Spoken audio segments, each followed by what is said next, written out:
Huh. Oh my god. Oh my god. Yes, these are sock puppets, but this kind of sock puppets. I used to make a lot of these growing up, so I hope I still got it. Still got it, right?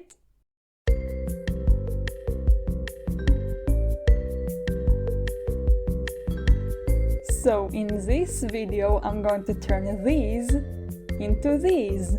Or welcome to me sitting for hours trying to make sock puppets while not being able to stay in the frame, so no, this is not a tutorial. Sorry. I will tell you how to get the basic shapes. I'm using some very cheap socks for this. Note that they have a consistent texture and nothing weird or fancy going on. So I took a sock, flipped it inside out and laid it flat with the heel facing down. This circle is going to be the head, so I marked the ears on top.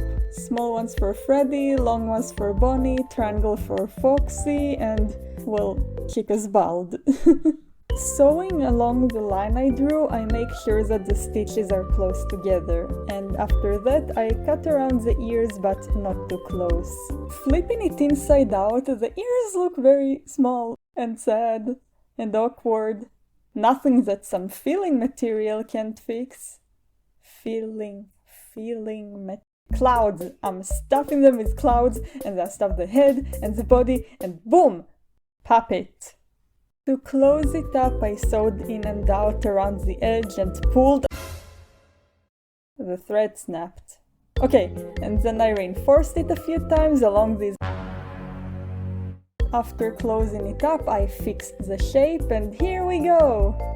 For Freddy's hands, tail and bow tie, I cut some circles, sewed around the edges, stuffed some clouds into them and closed them up using the same method as before. The details were the hard part. The belly, well, took me a few tries and it still looks weird, but it's okay. I used the stretchy part of the sock to make a cylinder, which turned into the messiest hat in existence. I wanted to embroider the eyes, but I couldn't. Eventually I had to give up and I went minimalistic, so no snout. Here's our little guy! Fox's tail is two pieces stacked on top of each other, and the belly looks better here because I sewed the edges in advance. I used black yarn for his eye patch, so it was much easier because yarn is thicker than thread. As you can see, I animated him with this floating line, which apparently can't be replicated because of physics. So after pulling some yarn through his head, I tied a knot, which functions as a weight. I embroidered the face and added the yellow tooth, and yeah, I shouldn't place it too close to the nose, and there he is! For Chica's bib, I decided that it'll be too hard to make it round, so I just folded the edges.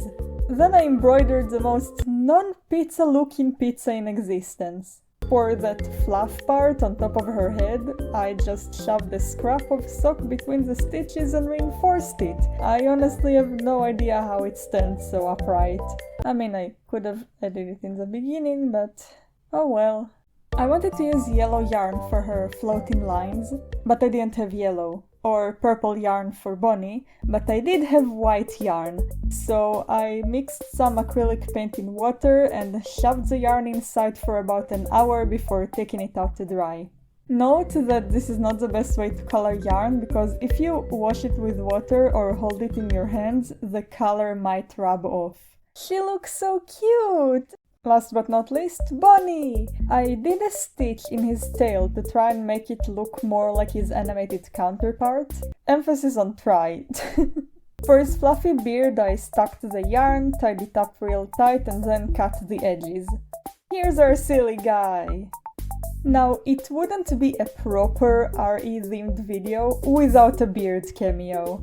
I wanted to recreate this keychain, and there are so many ways to do it. I decided to knit it. Rectangles are the only thing I know how to knit though. So I made one for the body and a smaller one for the top part of the hat. Then I connected 4 for the beard part and colored them. Woo! And here's everyone together! They are not perfect, but I love them. I love them so much. Well, that's all for now. Thank you for watching, have a nice life, bye!